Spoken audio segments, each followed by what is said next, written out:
Assalamualaikum dan selamat sejahtera. Nama saya Norin Salina binti Izam Izzuddin dari kelas DAS 1B. Nombor metrik 17-DAS21F1002.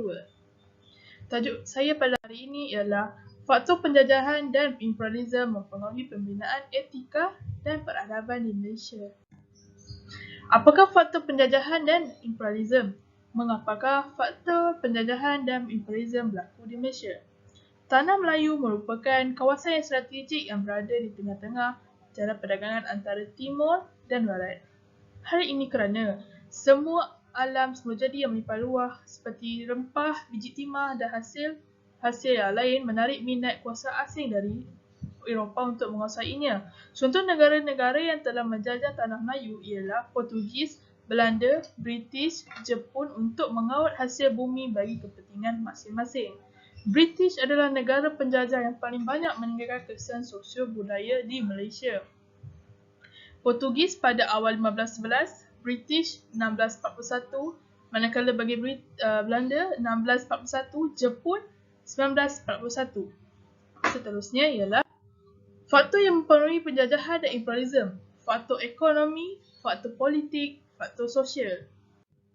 Faktor ekonomi pada kurun ke-19, beberapa ciptaan terbaru yang telah berjaya ditemui memerlukan penggunaan biji timah amat diperlukan. Oleh itu, pelaksanaan dasar imperialisme barat dilanjutkan kepada perkembangan sistem ekonomi kapitalisme dan pengamalan suatu dasar ekonomi yang dikenali sebagai merkantilisme pada abad ke-16 dan 17. Kapitalisme ialah sistem ekonomi yang menggalakkan pengumpulan modal, hak milik persendirian, persaingan untuk pasaran dan juga perniagaan untuk keuntungan. Perkara ini berlaku kerana Tanah Melayu kaya dengan hasil bumi, ada khususnya British, bertujuan berkeperluan bahan mentah bagi mengembangkan pasarannya. Gambaran ekonomi pada zaman imperialisme. Faktor politik. Masalah yang berlaku di negeri-negeri Melayu. Yang pertama, perang saudara antara pembesar-pembesar Melayu dalam merebut takhta dan kawasan. Sebagai contoh, di Perak, pihak British telah mengambil kesempatan tersebut akibat perebutan takhta kerajaan Perak dan perbalahan antara kumpulan kongsi gelap Cina.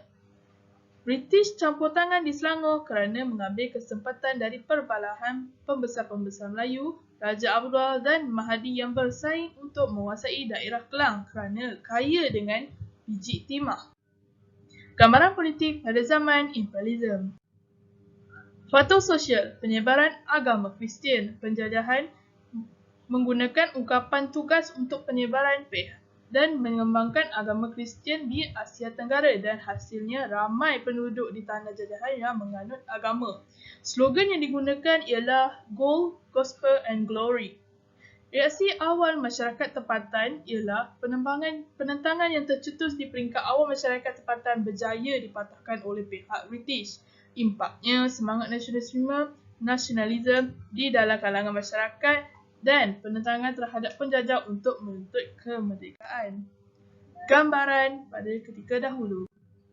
Kesimpulannya ialah selepas kedatangan Barat ke Tanah Melayu telah mengubah pelbagai konsep tentang Tanah Melayu dari sudut ekonomi, sosial, politik dan juga kedudukan diraja. Sumber yang diperoleh disertakan di bawah. Sekian, terima kasih.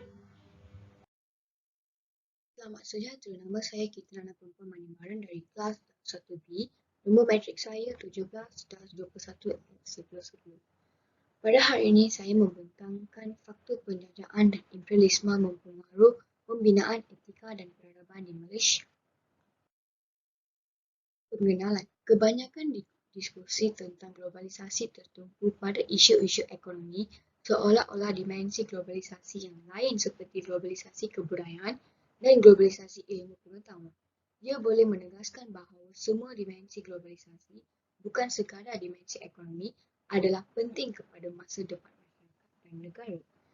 Seterusnya, kita perlu mengedepankan perspektif Islam dan perspektif dunia timur di peringkat antarabangsa secara yang lebih berkesan.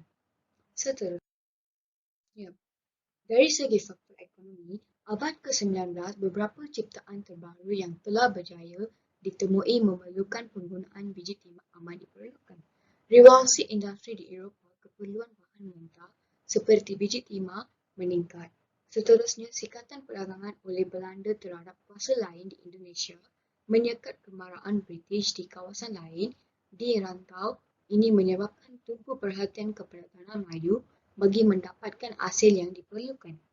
Selain itu, negara kita khususnya dipaksa menerima kaum pendatang dari negeri China dan India dalam bilangan yang banyak bagi tujuan membekalkan tenaga pekerja untuk membangun ekonomi kolonial British.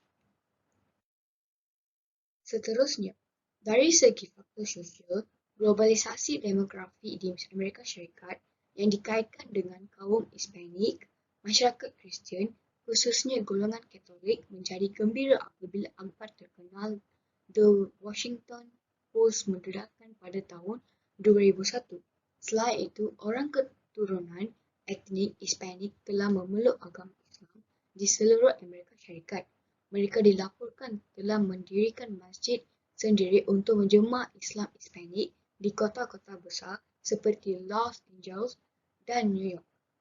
Selain itu, pihak penjajah menggunakan ungkapan tugas untuk menyebarkan dan mengembangkan agama Kristian di Asia Tenggara. Seterusnya, dari segi faktor politik, di tahun-tahun berikutnya di Malaysia sendiri ada perkembangan yang dikira menarik. Perdana Menteri sekarang, Datuk Seri Abdullah Ahmad Badawi, telah menunjukkan bahawa beliau berminat dengan isu dialog peradaban dan dialog antara budaya. Selain itu, kerajaan pembinanya 79 Jumaat Dialog Peradaban juga berminat dengan gagasan yang dipelopori oleh Turki dan Sepanyol dan disokong kuat oleh Pertubuhan Bangsa-Bangsa Bersatu. Namun pula, British campur tangan di Selangor kerana mengambil kesempatan dari perbalaan pembesar-pembesar Melayu iaitu antara Raja Abdullah Mahdi yang bersaing untuk menguasai daerah Klang yang kaya dengan biji timah. Selanjutnya, pengaruh globalisasi terhadap peradaban. Chandra Muzaffar telah menyeraikan 8 kebaikan globalisasi tetapi senarai keburukannya lebih panjang, iaitu sebanyak 13 keburukan peranan pelaburan asing dalam mewujudkan pekerjaan dan mengurangkan kemiskinan di sebilangan negara, peningkatan mobiliti sosial dan pengukuhan kelas menengah, peluang yang lebih luas untuk mendapatkan maklumat dan menyebarkan ilmu pengetahuan berkat teknologi baru, komunikasi dan maklumat. Kesimpulannya, pengaruhnya sungguh besar dan luas sehingga ia meliputi semua bidang peradaban demi menjamin proses pembinaan peradaban di negara ini di atas landasan kerohanian dan moral. Sekian, terima kasih. Selamat sejahtera. Nama saya Nes menjadi anak perempuan Armugam dari kelas DAS 1B. Nombor matrik saya 17 DAS 21 F1054. Saya berada di sini untuk menyampaikan faktor penjajahan dan imperialisme mempengaruhi pembinaan etika dan peradaban di Malaysia. Pengenalan, dasar sesebuah negara meluaskan pengaruh dan wilayah dengan menjajah negara lain. Pada awalnya, perluasan kuasa ini adalah secara tidak langsung dan bertujuan menguasai perdagangan rempah. Juga didorong oleh persaingan sengit mendapatkan pasaran dan bahan mentah akibat revolusi perindustrian di Eropah. Portugal, Sepanyol, Belanda merupakan kuasa imperialisme barat terawal di Asia Tenggara. Faktor-faktor penggalah imperialisme. Dasar-dasar imperialisme lebih didorong oleh perkembangan semasa di Eropah yang sibuk memperjuangkan faham nasionalisme dan negara bangsa nation states. Etnosentrisme. Nasionalisme moden berkembang pada tahun-tahun 1750-an hingga 1914. Konsep kemegahan melalui penjajahan berbentuk kolonialisme telah berubah corak kepada kemegahan dan ketinggian bangsa masing-masing. 2. Agama. Misi agama Kristian yang membawa tugas suci menyelamatkan umat manusia daripada penindasan dan ketidakadilan terutama di negara-negara mundur seperti di Asia dan Afrika telah mewujudkan fahaman The White Man Burden atau tugas suci orang kulit putih. Fahaman ini memberi maksud bangsa selain orang kulit putih atau Kristian adalah merupakan beban yang ditadbirkan Tuhan kepada manusia, orang kulit putih, untuk diuruskan. Kesan gerakan penjajahan barat di Tanah Melayu. Tanah Melayu bebas dan merdeka pada 13 Ogos 1957 setelah lebih kurang 400 tahun di bawah cengkaman penjajah barat. Penjajahan dengan penerapan dasar-dasar kolonialisme dan imperialisme meninggalkan kesan kepada pelbagai sudut kehidupan termasuk ekonomi, sosial, politik, masyarakat di Tanah Melayu. Keinginan mencapai kuasa besar, kemegahan dan kegilaan mewujudkan keinginan menjadi kuasa besar yang menguasai semua manusia di muka bumi ini. Jerman merupakan contoh terbaik bagaimana perasaan nasionalisme yang dipupuk oleh Bismarck pada tahun 1800-an telah mengakibatkan dunia terheret ke dalam kancah Perang Dunia Pertama. Ini berlaku kerana ketamakan untuk menguasai seluruh Eropah. Di antara faktor-faktor campur tangan British di Tanah Melayu. Faktor ekonomi. Revolusi industri di Eropah, keperluan bahan mentah seperti biji timah meningkat, sektor perlombongan biji timah yang kebanyakan dikuasai oleh saudagar-saudagar British dan China yang berkerakyatan British. Sekatan perdagangan oleh Belanda terhadap pengaruh kuasa lain di Indonesia menyekat kemarahan British di kawasan lain di rantau ini menyebabkan tumpu perhatian kepada Tanah Melayu bagi mendapatkan hasil yang diperlakukan. Faktor menyebabkan Tanah Melayu menjadi tarikan iaitu kedudukan geografi Tanah Melayu. Jalan perdagangan di antara benua timur dan barat strategi sebagai pusat perdagangan. Selat Melaka jalan laut yang selamat dan terlindung dari taufan, reba dan gelora lautan. Faktor geografi selamat untuk jalan perdagangan dan perlindungan dari ancaman semula jadi ataupun yang dilakukan manusia. Faktor ancaman dan persaingan pengaruh asing. Kuasa-kuasa lain turut berminat dengan Tanah Melayu. Biji timah, jalan perundangan timur dan barat. Penguasaan penuh Belanda di Indonesia dan Sepanyol di Filipina. Persaingan imperialisme di kalangan negara besar dari Eropah untuk membuka tanah jajahan. Imperialisme umumnya sebagai perluasan kawasan dan pengaruh satu bangsa ke atas satu bangsa lain. Dasar meluaskan sesebuah empire dengan menjajah negara lain. Negara-negara besar atau kuasa-kuasa besar telah wujud sejak awal sejarah manusia lagi seperti di Mesir, Mesopotamia, Assyria dan Persia. Imperialisme kuno mencapai kemuncak di zaman Romawi dan Byzantium. Karl Marx. Satu tingkatan dalam perkembangan kapitalisme sewaktu perluasan kuasa Eropah ke Asia dan Afrika di sekitar tahun 1750-an hingga 1914. Sekian, terima kasih. Selamat sejahtera, nama saya Yashni Anandeng.